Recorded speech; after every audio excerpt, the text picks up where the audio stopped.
अस्सलाम वालेकुम dear students, welcome to my channel biology secrets. आज हम आपकी खिदमत में एक और नए लेक्चर के साथ हाजिर हैं। आज हम पढ़ेंगे क्लास 9 की बायोलॉजी का chapter number 4 cells and tissues. तो चलिए स्टार्ट करने से पहले हम अल्लाह ताला से दुआ कर लेते हैं। रब्बी ज़िदनी इल्मा, ए मेरे रब मेरे इल्म में इजाफ़ा फरमा, आमीन। आज हम पढ़ेंगे animal tissues. In the bodies of animals, there are 4 major categories of tissues: epithelial tissue, connective tissue, muscle tissue and nervous tissue. जानवरों के जिस्म में टिश्यूज़ की 4 बड़ी इकसाम पाई जाती हैं, जो कि एपिथेलियल टिश्यू है, कनेक्टिव टिश्यू, मसल टिश्यू और नर्वस टिश्यू है। अब हम इन चारों को बारी बारी डिटेल में पढ़ेंगे। तो नंबर 1 पे है हमारे पास epithelial tissue. Epithelial tissue covers the outside of body and lines organs and cavities. ये टिश्यू जिस्म की बैरूनी तरफ मौजूद होता है और ऑर्गन्स और खाली जगहों की अंदरूनी तह भी बनाता है। The cells in this tissue are very closely packed together. इस टिश्यू में सेल्स बहुत करीब करीब मौजूद होते हैं। This tissue has many types on the basis of the shape of cells as well as the number of cell layers. इस tissue में सेल्स की शक्ल और सेल्स की तहों की तादाद की बुनियाद पर इस टिश्यू को मज़ीद इकसाम में तकसीम किया जाता है। Some types includes, और उसमें से कुछ जो टाइप्स हैं वो मुंदरजा झेल हैं। नंबर 1 पे है squamous epithelium. Squamous epithelium consists of a single layer of flat sales. इस लेयर में जो सेल्स हैं वो फ्लैट होते हैं यानी चिपटे होते हैं और उनकी एक सिंगल लेयर ही होती है। It is found in lungs, heart and blood vessels. ये फेफड़ों, दिल और खून की नालियों में मौजूद होता है। Here it allows the movement of materials across it. और ये टिश्यू मटीरियल्स को अपने अंदर से गुजरने की इजाज़त देता है। Cuboidal epithelium consist of a single layer of cube shaped cells. Cuboidal epithelium में मकाब शक्ल के सेल्स की एक तह मौजूद होती है। It is found in kidney tubes, small glands, etc., where it makes secretions. ये गुर्दों की नालियों और छोटे ग्लैंड्स वगैरह में मौजूद होता है और इनका काम सिक्रीशन बनाना है। उसके बाद नेक्स्ट है हमारे पास columnar epithelium. Columnar epithelium has elongated cells. इसमें सेल्स लंबूतरी शक्ल के मौजूद होते हैं। It is found in alimentary canal, gallbladder, etc., where it makes secretions. और ये निज़ाम हाजमा में और गॉल ब्लैडर वगैरह में पाया जाता है। where it makes secretions, और यहाँ पर इनका काम secretions बनाना होता है। Ciliated columnar epithelium. Ciliated columnar epithelium has elongated cells with cilia. इसमें सेल्स लंबूतरे होते हैं लेकिन उनके ऊपर सिलिया मौजूद होता है। It is present in trachea and bronchi. ये ट्रेकिया और ब्रोंकाई में मौजूद होते हैं। एंड प्रोपेल्स म्यूकस, और ये म्यूकस को बाहर की तरफ धकेलते हैं। Stratified squamous epithelium has many layers of flat sales. Stratified squamous epithelium जो होती है उसमें चिपटे सेल्स होते हैं लेकिन वो सिंगल लेयर की बजाय बहुत ज़्यादा लेयर्स में मौजूद होते हैं। It is present in the lining of oesophagus and mouth and also over the skin. ये मुंह और इसोफेगस की अंदरूनी दीवारों में और जिल्द की बैरूनी सतह पर मौजूद होते हैं। It protects the inner parts, और इनका काम अंदरूनी हिस्सों की हिफाजत करना है। अब अगर आप ये फिगर को देखें तो आप ये देखेंगे नंबर 1 पे स्क्वेमस एपिथेलियम है जो कि सिंगल लेयर सेल्स पर मौजूद है और ये सेल जो हैं ये फ्लैट हैं। उसके बाद अगला है हमारे पास क्यूबॉइडल एपिथेलियम जो कि क्यूब्स में सेल्स हैं और ये ट्यूब्स वगैरह बनाते हैं किसी भी बॉडी के पार्ट्स में जहाँ जहाँ पे ट्यूब्स हैं वहाँ पर क्यूबॉइडल एपिथेलियम होती है। उसके बाद नेक्स्ट जो है वो है स्ट्रेटिफाइड स्क्वेमस एपिथेलियम। इसमें सेल्स फ्लैट होते हैं लेकिन मैनी लेयर्स में होते हैं। नीचे आप देखें तो इसमें कलमलर एपिथेलियम है जो कि कॉलम्स की तरह के लंबे लंबे सेल्स होते हैं। और नेक्स्ट जो है वो है स्लेटेड कलमलर एपिथेलियम। कलमलर की ही तरह के होते हैं लेकिन इसमें इसके सरफेस के ऊपर छोटे छोटे सीलिया पाए जाते हैं। तो ये हमारा एपिथेलियम जो है वो कंप्लीट हो गया है। नेक्स्ट हमारे पास आता है connective tissue. As the name shows connective tissue serves as connecting function. जैसा कि नाम से जाहिर है ये टिश्यू कनेक्शन का काम करता है। It supports and binds other tissues. ये दूसरे टिश्यूज को सपोर्ट करता है और इन्हें जोड़ता है। Unlike epithelial tissues, connective tissue has cells scattered throughout an extracellular matrix. Epithelium के बरअक्स कनेक्टिव टिश्यू के सेल्स एक एक्स्ट्रा सेलुलर मैट्रिक्स में बिखरे हुए होते हैं। Common example of this tissue are cartilage found around the ends of bones in external ear, nose, trachea etcetera, bone and blood. इस टिश्यू की आम मिसालें हड्डी, खून और कार्टिलेज हैं। और कार्टिलेज हड्डियों के किनारों, बैरूनी कान और ट्रेकिया वगैरह में पाई जाती है।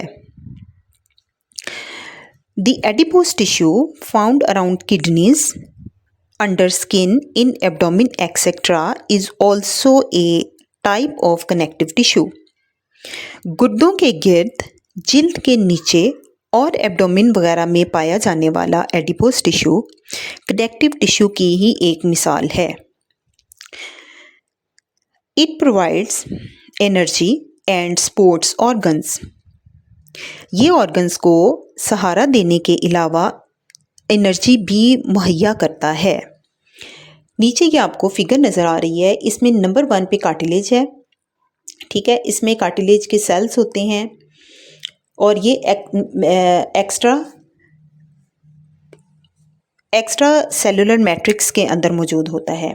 उसके बाद नेक्स्ट ये आप राउंड शक्ल का जो देख रहे हैं ये बोन है, नीचे ब्लड है और उसके साथ ये एडिपोज टिश्यू है जिसको फैट भी बोलते हैं।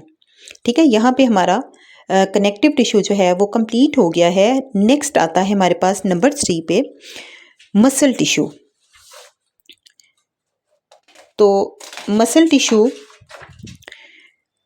Tissue consist of bundles of long cells called muscle fibres. Muscle tissue लंबे लंबे सेल्स के बंडल्स पर मुश्तमिल होता है। It is the most abundant tissue in an animal. जानवर के जिस्म में ये सबसे ज़्यादा पाया जाने वाला टिश्यू है। The cells of this tissue have ability to contract. इस टिश्यू के सेल्स में सिकुड़ने की सलाहियत होती है। There are 3 kinds of muscle tissue. Muscle tissue की 3 इकसाम हैं और वो इकसाम है हमारे पास नंबर 1 पे है skeletal muscle. Skeletal muscle or striated muscle are attached to bones. Skeletal muscle हड्डियों के साथ जुड़े हुए होते हैं।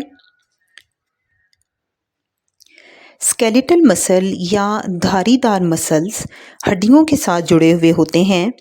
Their cells are striated, striped and contains many nuclei. इनके सेल्स धारीदार हैं और हर सेल में कई न्यूक्लियाई होते हैं। They are responsible for the movements of bones. और ये हड्डियों को हरकत देने के ज़िम्मेदार होते हैं। नेक्स्ट है smooth muscles. Smooth muscles are found in the walls of alimentary canal, urinary bladder, blood vessels etcetera. Smooth muscles alimentary canal, urinary bladder, blood vessels वगैरह की दीवारों में पाए जाते हैं। They contain smooth non striated cells each with a single nucleus. इनके cells हमवार यानी गैर धारीदार होते हैं और हर सेल में एक न्यूक्लियस पाया जाता है। They are responsible for the movement of substances, और ये मसल अपने अंदर मौजूद मादों की हरकत के जिम्मेदार होते हैं। नेक्स्ट है हमारे पास cardiac muscle. Cardiac muscle are present in the wall of heart. Cardiac muscle दिल की दीवारों में मौजूद होता है। Their cells are also striated but there is single nucleus in each cell. इनके सेल भी धारीदार होते हैं, लेकिन हर सेल में एक न्यूक्लियस पाया जाता है। दे प्रोड्यूस हार्ट बीट, और इनका काम दिल की धड़कन बनाना होता है। Skeletal muscles are voluntary in action. Skeletal muscle अपने काम के लिहाज से इरादी यानी वॉलंटरी मसल्स कहलाते हैं। Their contraction is under the control of our will. इनकी हरकत हमारे अपनी मर्जी के मुताबिक होती है। Smooth and cardiac muscles are involuntary in action, जबकि स्मूथ और कार्डियक मसल्स अपने काम के लिहाज से गैर इरादी यानी इनवॉलंटरी होते हैं। Their contraction is not under the control of our will, और इनकी हरकत हमारी मर्ज़ी के मुताबिक नहीं होती। इसकी अगर आप फिगर देखें तो आप इसमें देखेंगे कि नंबर 1 पे जो आपको नज़र आ रहे हैं वो स्ट्राइएटेड मसल है, और इसको हम स्केलेटल मसल कहते हैं। ये लंबे लंबे होते हैं। उसके बाद स्मूथ मसल हैं, ये उनकी निस्बत छोटे होते हैं, ठीक है, और इनमें स्ट्राइएशन मौजूद नहीं होती हैं, और हर एक सेल के अंदर एक न्यूक्लियस मौजूद होता है। उसके बाद ये नीचे आप जो देखते हैं इसमें ये कार्डियक मसल हैं, ये स्ट्राइएटेड तो होते ही हैं, जैसे ये ऊपर आपको नज़र आ रहा है, इसमें स्ट्रिप्स होती हैं, धारियाँ होती हैं, लेकिन इनमें ब्रांच होती हैं। ये आप इनके अंदर जो गैप देख रहे हैं ये ब्रांच हैं, ठीक है। और इनके अंदर ये जो आपको ब्लैक कलर की नज़र आ रहा है ये स्ट्रिप्स ही, इसको इंटरकलेटेड डिस्क कहते हैं, ठीक है। ये हमारे पास 3 टाइप के मसल्स हैं। अब लास्ट हमारे पास जो है वो नर्वस टिश्यू है। We know that an animal's survival depends upon its ability to respond appropriately to the stimuli from its environment. हम जानते हैं एक जानवर की ज़िंदगी का इन्हसार उसके माहौल की महरक़ात पर, इसके रद्द अमल की सलाहियत पर है। यानी कि माहौल में होने वाली जितनी हरकत हैं उसको ये किस तरह रिस्पॉन्स करता है। जितनी जल्दी ये अपनी सर्वाइवल के लिए, अपनी बचत के लिए रिस्पॉन्स करता है, उतने ही इसके सर्वाइवल के चांसेस बढ़ जाते हैं। This ability requires the transmission of information among the parts of the body. इस सलाहियत के लिए जिस्म के हिस्सों के माबैन मालूमात की तरसील लाजमी है।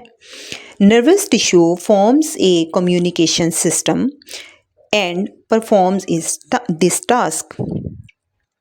नर्वस टिश्यू जिस्म में एक कम्युनिकेशन सिस्टम बनाता है और ये काम सर अंजाम देता है। This tissue is mainly composed of nerve cells or neurons, which are specialized to conduct messages in the form of nerve impulses. ये टिश्यू नर्वस सेल्स यानी न्यूरॉन्स पर मुश्तमिल होता है, और ये नर्व इम्पल्सेस की शक्ल में पैगामात को एक जगह से दूसरी जगह पर पहुंचाने के लिए मखसूस होते हैं। Nervous tissue is found in brain, spinal cord and nerves, और ये टिश्यू दिमाग, स्पाइनल कॉर्ड और नर्व्स में पाया जाता है। अब आप इस फिगर में अगर आप देखें तो ये आपको जो ये ग्रीन कलर की नज़र आ रही है, ये नर्व्स की एक प्रॉपर फॉर्म है, और ये जो आपको यहाँ पे दिखा रहे हैं ये ड्राइंग की हुई है कि इस तरह का आपके पास एक नर्व सेल होता है। एक उसकी स्टार्टिंग होती है और एक उसकी एंडिंग होती है, दरमियान में उसकी बॉडी होती है, और ये न्यूरॉन का एक सेल है, ठीक है। यहाँ पे हमारा लेक्चर आज का ख़त्म हो जाता है। नेक्स्ट हम इंशाल्लाह अगले लेक्चर में पढ़ेंगे प्लांट सेल्स, प्लांट टिश्यूज़। उम्मीद करती हूँ कि आज का लेक्चर आपको समझ में आया होगा। मेरी मज़ीद वीडियोस देखने के लिए मेरे चैनल को विज़िट करें, मेरे चैनल को लाइक करें, सब्सक्राइब करें और अपने दोस्तों के साथ शेयर करें, स्टूडेंट्स के साथ शेयर करें ताकि वो भी इन लेक्चर से फ़ायदा उठा सकें। अगले लेक्चर तक के लिए मुझे इजाज़त दीजिएगा। अल्लाह हाफ़िज़।